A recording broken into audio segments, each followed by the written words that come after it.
Today we are speaking with John Kage and Dr. Chris Flowers.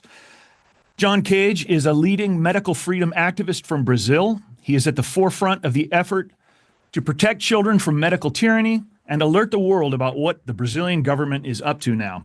Dr. Chris Flowers is a retired academic radiologist, author, and journal reviewer. He is the medical lead of the War Room Daily Clout Pfizer document investigations. These were the investigations that forced Pfizer, through a FOI request, to release their vaccine trial documents. And his group put together a group of thousands of volunteers, many experts, who poured through those documents so that they could tell the public what was in them. Gentlemen, thank you very much for being with us today. Thank you, Kage TV. What a pleasure be here. Thank you for opportunity for say what's going on here in Brazil. Great, great. Well, the pleasure and the honor is ours. Let's just begin with you, John. Give us an update on COVID vaccination requirements for toddlers in Brazil, babies and toddlers, really.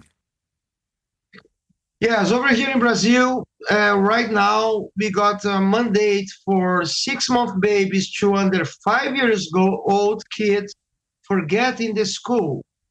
But it's getting worse because if the parents refuse to inoculate the gene therapy of COVID in their kids, the tutelar counselor and public ministry gonna, charging and, send notification to the parents. And here in Brazil, I know mothers, the parents, they are being charging in about $30,000. Other mothers being charging in $1,000 per day. And I know other mothers, just received 4 police cars on her house. They took her 4 kids, and gave 7 vaccine on next day. These all kids got harms and injuries.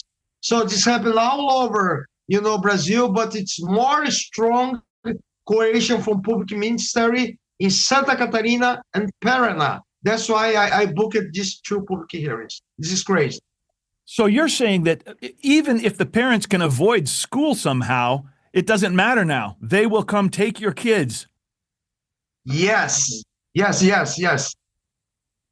And swing the parents.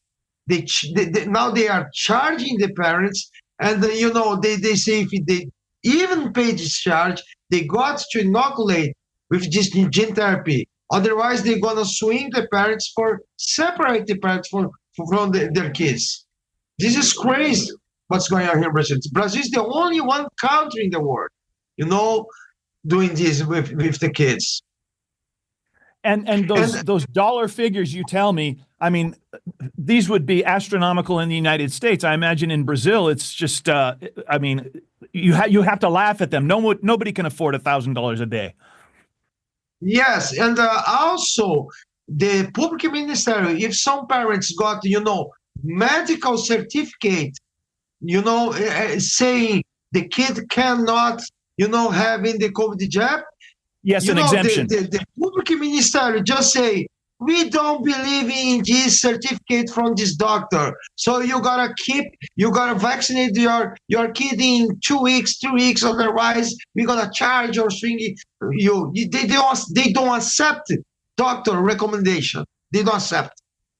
Yeah, it sounds like this is California rules on steroids. And do you think that Brazil is? Do you think, for example, whoever is behind this at the very top level, globalists or whatever, do you think they're using Brazil as a sort of canary in the coal mine, or a, what do you call it? What's that animal? The guinea pig? Are you guys the guinea pigs for the world?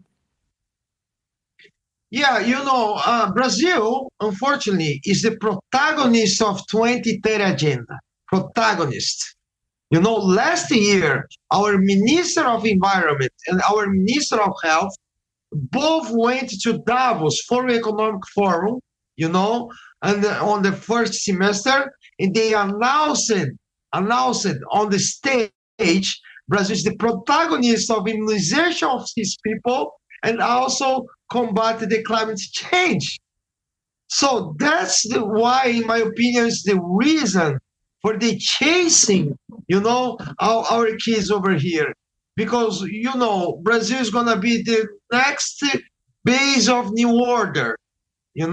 That's it. That's the reason. And I also just learned that the Brazilians have been banned from X, that you are not allowed to get on Twitter and make your case. Is that true? No, yeah, this happened before, right? But now it's 100%, you can access X. And 2 days ago, the Rainbow was blocked here for over a year. But 2 days ago, what was blocked? What was blocked? Humble. Oh, Rumble. Yes. Yep. Yes. Yeah. The Rainbow was blocked for over a year over here. But 2 days ago, they just, opened the Rainbow again. I don't know if it just have anything with Trump election but for coincidence, they just, let Rainbow people see Rainbow over here right now. Now, would you say that this might be because are there Brazilian laws on free speech? Do you have a First Amendment like we do in the United States, or is it just random and luck of the draw? We see a lot of triggers from our congresses here. They went to U.S. Congress, they support Trump, the conservatories, and they know Kennedy also, and the connection between Brazil and U.S. is so strong. So I really believe, that's a commission, international commission from, Pan American.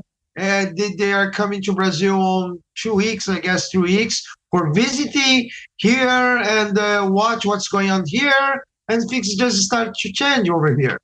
Yeah. And I just jump in. Yes, sure. Just jump in there. I think, Dan, that it may also be related to the USAID.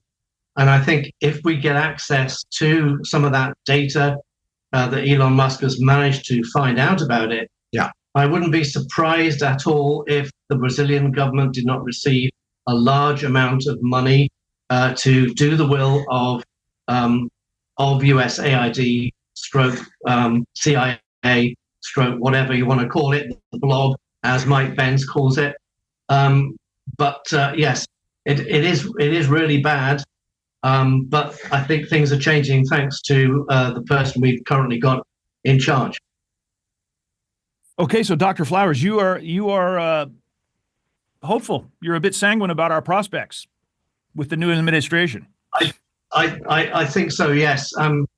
Partly, I have to be completely clear here. I have applied to join the FDA under potential leadership of RFK Jr. As I've done clinical trials for over 40 years. My mission that I have at the moment is to make radical transparency available for all clinical trials, and trying to, once we get rid of big pharma's influence in the regulation of big pharma, everyone should have access to the clinical data, and especially when the US taxpayer, that's you and me, we paid for the development of this Pfizer product, so it can't be. They can't say, well, this is proprietary and we've got to make our money back first, which is the way big pharma have always run it in the past. So, I think things are changing, and let's be clear. I think RFK Jr. sort of stirred things up a little bit in the hearings, which I watched intently, and I think there are potentially good times ahead, but we have a very big job ahead of us to clear out the mess that's developed over the many decades where big pharma have basically been in control of the regulators. Yes. I'm glad you mentioned RFK Jr. because his there's a vote in the Senate floor coming up this week, so we may know very soon whether or not he is appointed to that cabinet position. Correct? That's correct. Yes, he's been voted out of committee. They've also voted on cloture, which means they can now move to the floor for the Senate to vote. So it should be an up-down. With any luck, both he and Tulsi Gabbard will be confirmed this week. Oh, this is, it's fantastic. I'm talking to you, and that you say you actually might have a position under his purview. Let's say I have applied, because the Maha movement opened up a portal after the election to encourage people who had experience to actually go into government, people who have no conflicts of interest, no financial involvement whatsoever. And also, of course, with my background of running the War Room Posse, that's Steve Bannon's War Room, the Posse have been doing the investigations over the last 3 years, originally under Dr. Naomi Wolf, but the Daily Clout and Naomi Wolf pulled out of the project on Monday, the 16th of December, and left the few of us who are remaining. But we are working hard. We are we're just finalizing a letter to the New England Journal of Medicine to ask for the Pollack paper, which was published the day after the emergency use authorization. We've asked for it to be reviewed and withdrawn because it is false information. There's so much in it there. We gave them all the information they needed as well to show from Pfizer's own documents, the primary documentation that we've looked through in Pfizer's own words, with the clinical trial data, that they hid deaths, they hid autopsies, and basically as you know, they hid some of the serious adverse events. In March of 2021, they already knew at a very high level, and they were discussing it in the White House with Rochelle Walensky, the CDC director at that time, about myocarditis. And they drew up a response of how the government should respond to this and basically say, no, the vaccine was perfectly safe. So right after the rollout, within 2-3 months, they knew, they had the evidence, which initially came out of the Israeli Health Department, that myocarditis was a serious problem, especially after the second shot. So that should have immediately caused a suspension of the project until this had been looked into. Yeah. And it wasn't, of course, it was just pushed through. Okay. Now, what you've just said, I assume that's going to be part of your presentation to the government workers or the government officials in Santa Catarina and Paraná. What is the gist of what is the focus of your pitch to them today, tomorrow, during these conferences?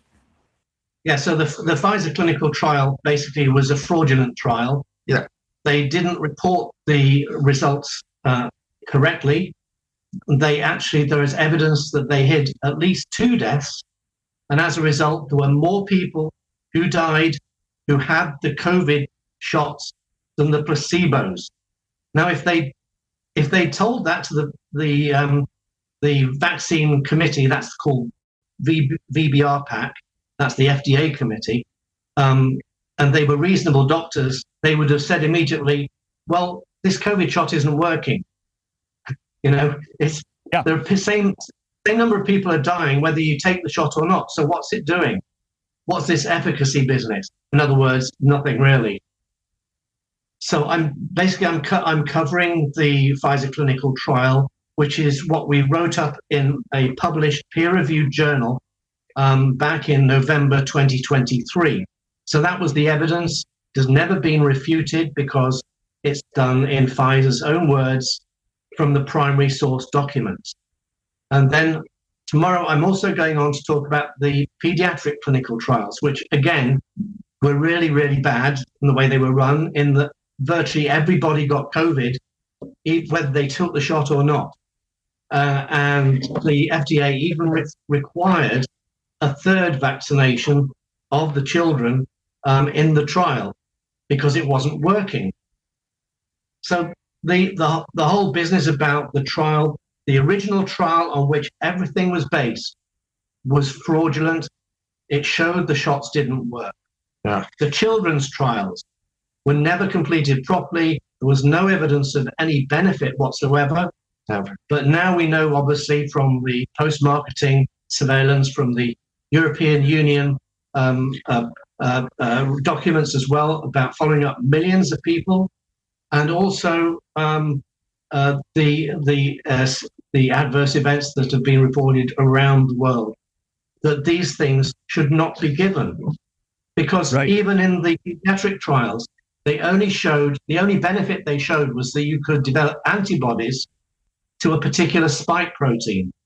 The spike protein they developed was to the Wuhan variation, the original Wuhan. It had no impact on patients in the Omicron era.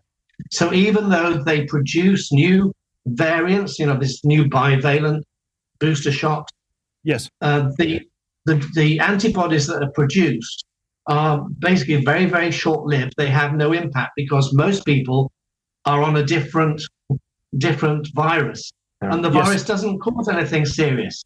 You get a bit of a cold, for children. Who cares? But children's low-risk group. Children don't die from COVID. Period. But and any intervention in a child, you have to make sure there are no risks or minimal risks. So you wouldn't, and it doesn't prevent getting the disease. It doesn't prevent transmission. So you're not going to give it to grandma.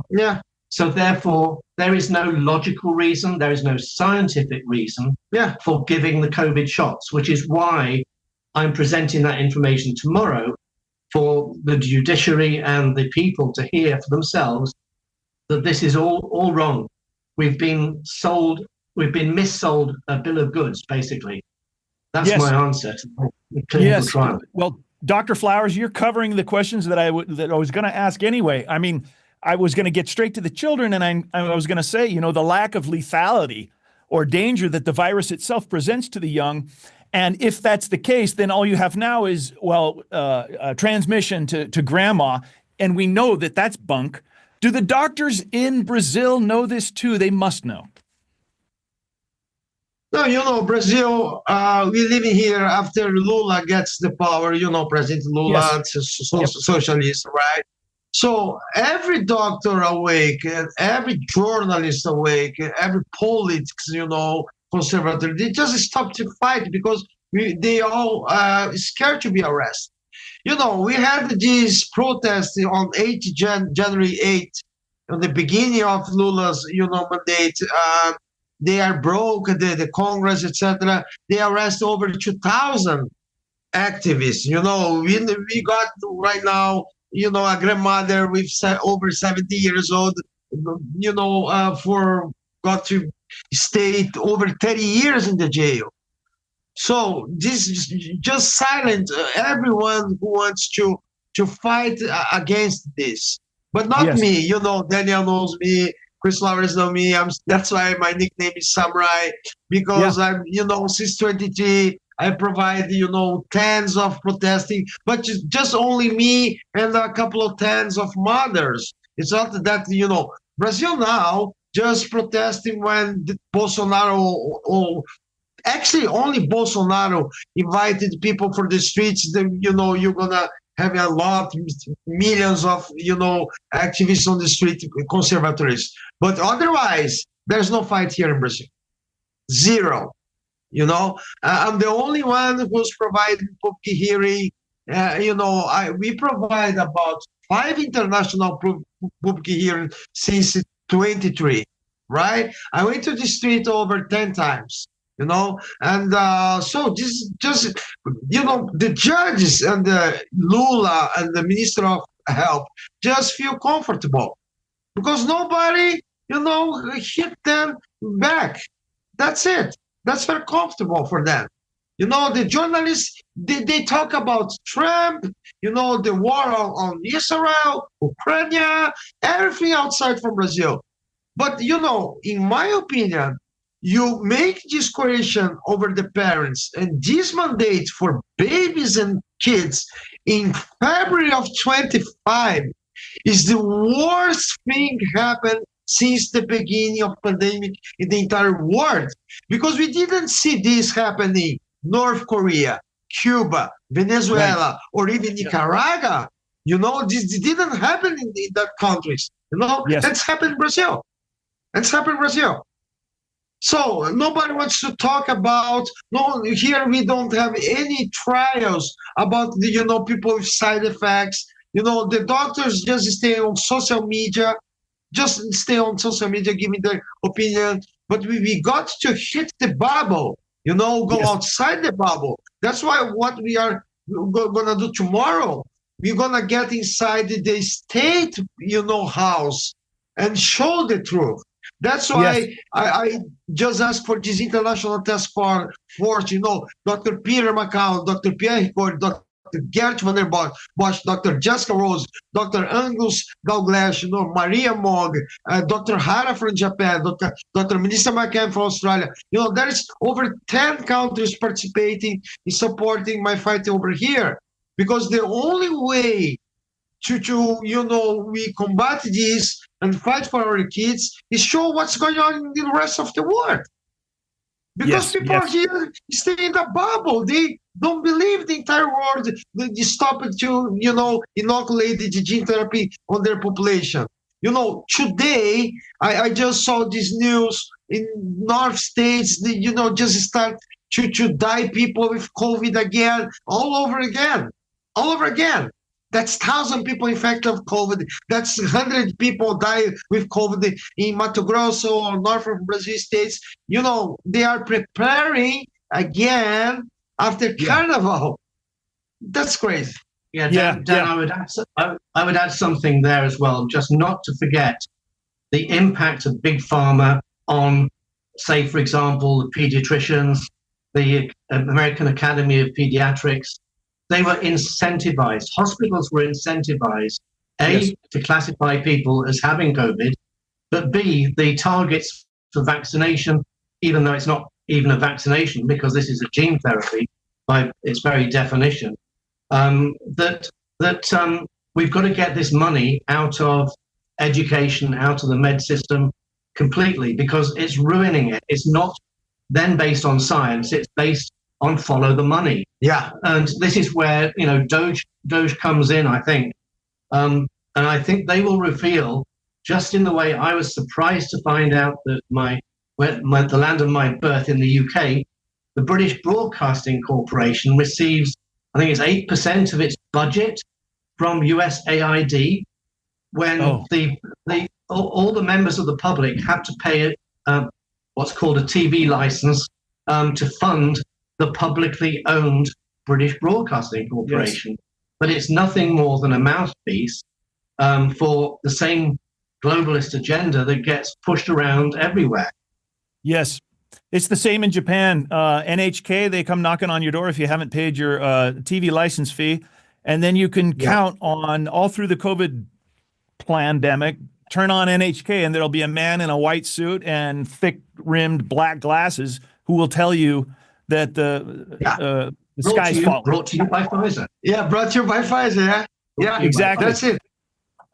Dr. Flowers, I wanted to ask you something about, you were talking about the trials. Wow, was I glad when the Freedom of Information Act request was not denied and we got that stuff. Isn't it true that there were, I don't know how many decades ago, they brought out the swine flu, and the swine flu trials produced so much damage that they had to cancel that one. Yet the bar for the swine flu trials was way lower, and now we have this bar that's so super high. It's way beyond the damage that the swine flu caused, and yet they're not stopping this one. Is that correct? That's correct. They basically, if you look at the Pfizer documents, they ignored the safety signals. So what that means is that whenever there was an adverse event reported to the clinical trial site, one of the Pfizer doctors was supposed to look at this sheet of symptoms and say whether it was related to the vaccine. And without exception, they said not vaccine related. So even though it was immediately after the vaccine or within the first 48 hours, which is the normal definition, in fact, up to 30 days is the normal definition of a serious adverse event due to due to an incident, intervention, a medical intervention. And as you say, the swine flu business was incredible. I mean, they don't forget they stopped a pediatric RSV trial very recently because of the same sort of issue. You know, you only have to have one or two serious side effects that could potentially get in the headlines and give very bad news to people, that they stop the trial. And the biggest problem, though, for us is that this mRNA lipid nanoparticle platform has been researched for over 30 years, and it's never been shown to be safe. And you know, it was a good idea initially when it was thought to be maybe potentially useful to put chemotherapy across the blood-brain barrier for glioblastoma, which is a very nasty tumor in the brain, because the lipid nanoparticles mean that they get the intervention gets everywhere. The mRNA does not stay in the arm, which we found out very, very early on. It's in the Pfizer documents, but they didn't let anyone know. They, in fact, after Erin Siri got hold of the documents, that document, which talked about biodistribution of the jab, it was redacted. All the information was redacted. And there was a Japanese FOIA which got it unredacted, and that is what was available to the rest of us later on. But it took 6 months before we had that information. Dr. Flowers, you bring up a very good point, and it's something I had not considered. And that's this: when the people who are against this vaccine being mandated or even being used often point to the fact that we haven't had the proper 10 or 12 years, or however many years it usually takes, at least 8, to go through the proper testing procedure. And yet you're telling us, no, it has been studied and the results are in, and it's no good. Yes, although this was the mRNA lipid nanoparticle platform, not the COVID one. Although there is evidence that back in 2014, Moderna was working with the government to produce a coronavirus vaccine. Yeah. And so when was this furin cleavage site inserted in this gain of function research? Was this before or after Obama said no more gain of function research? Or was it afterwards when they developed cutouts like EcoHealth with Dr. Ralph Barrick from University of North Carolina? Before, again, it was weaponized and sent off to Wuhan Institute of Virology and the 24 biowarfare labs in Ukraine. Why is everything centering around Ukraine, you ask? What more do you need? Just asking for a friend. Yes. John, could you tell us again what is coming up in February? You said this is the worst thing that's happened since the pandemic began in Brazil. And are you talking about February this month or last year? Some mandate that's coming up. Last year. Okay. Starting in February. Last year in 2024. Yeah. Beginning this of was the mandate year. that children and infants get the vaccine. Yeah. The Minister of Health just include the COVID gene therapy in our national immunization program. You know, that's usual, program of vaccine for all other vaccines, Like our childhood vaccine program. Yeah. It's the same sort of thing, So but it was mandated. Yeah, they add this COVID gene therapy on this program. That's the reason. That's the trigger. The public minister are, sending notification and make correction, impression, and charging the parents because they use this excuse. Oh, you gotta inoculate your kids because now it's on national immunization program. That's the excuse they use. But we brought a couple of attorneys over here for on tomorrow and Thursday. They're gonna prove. They use a technical note for approve. They included this gene therapy on national immunization program. Total illegal. totally legal. This never happened. They have no trials. They have nothing. They just add on national immunization program with a technical note, just like this. They didn't even publish this, sentence for Brazil knows. We have nothing. I mean, about Juridic, stuffs, etc. So that's totally illegal. Okay.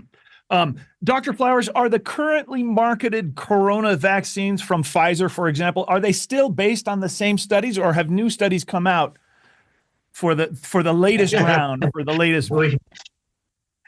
They haven't given us the results of the alleged trials that were supposed to have continued. They're supposed to have followed up the original Pfizer trial, but all of those so-called trials just disappeared off the clinicaltrials.gov website, number one. Number two, there's been lots of little studies, but nothing that is beneficial to them, so they don't like to talk about it, basically. Well, then I assume you're going to bring that point towards the assembly tomorrow. You're going to say the current vaccines that are coming out do not have trial information on them that we can look at.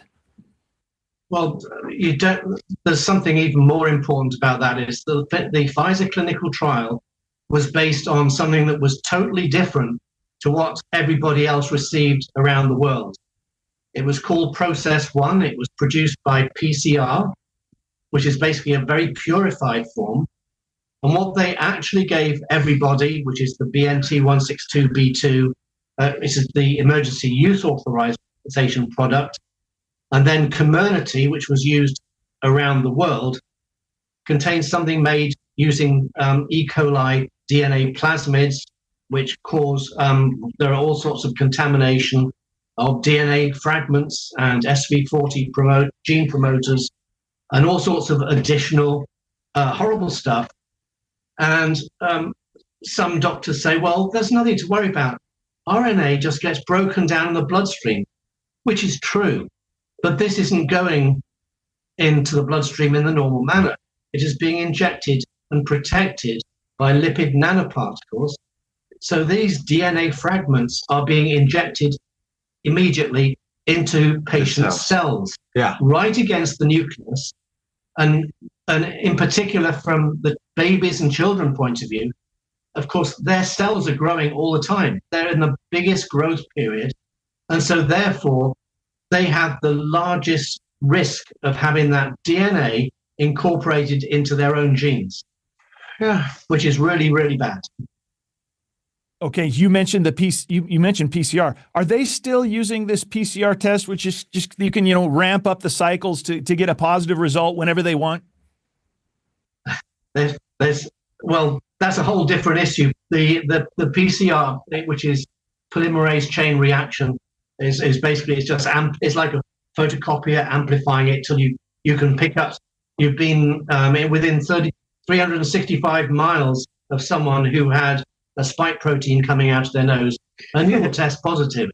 I mean, it is being so totally debunked. They tried what was called a lateral flow test, which was another much quicker antibody test. But basically, all of those kits were made in China, number one. So why would you trust any test that's coming out of the CCP, that's funded by the CCP and overridden by the PLA? I mean,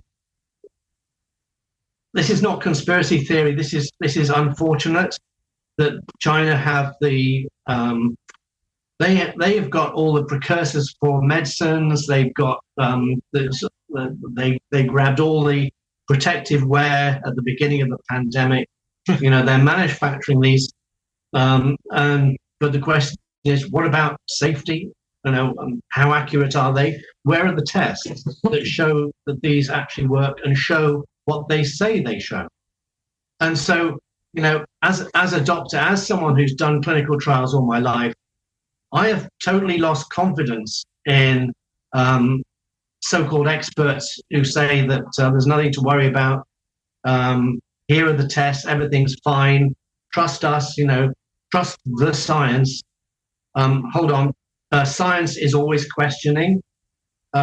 whenever you have something that's supposedly acceptable science or settled science, someone will come along and say, wait a minute, I think we can make that better.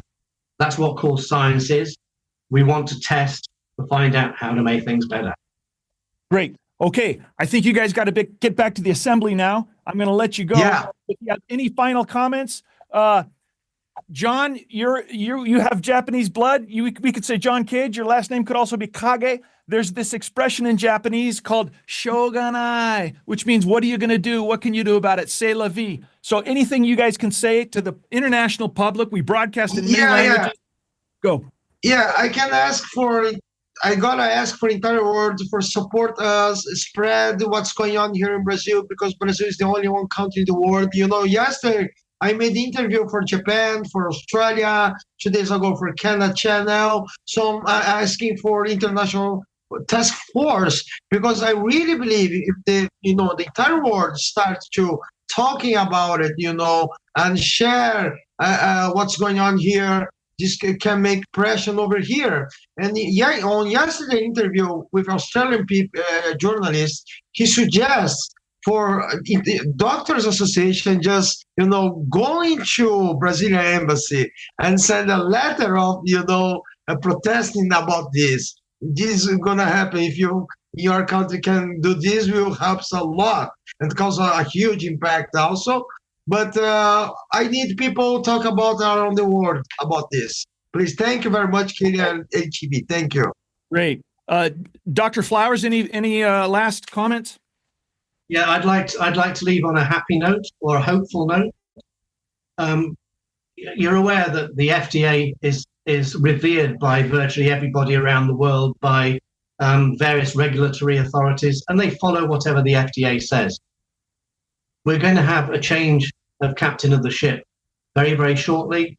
We're looking for transparency. We want to let everybody in the world know the truth, and bring back respect and trust in our medical community, in our scientific community, because at the moment, even myself as a doctor, don't trust other doctors anymore. I'm sorry, it's over, but it's coming. I think things are turning around. RFK Jr. hopefully will be confirmed, and Marty Makary as head of the FDA. I think things could change very, very rapidly. Wonderful. Okay. Well, good to hear that final note. We're praying for your efforts in the assembly. Godspeed, gentlemen. Thank you. Thank you, sir. Thank you very much. Thank you. Thank you. Bye-bye. Thank you, KLTV. Thank you. Bye-bye.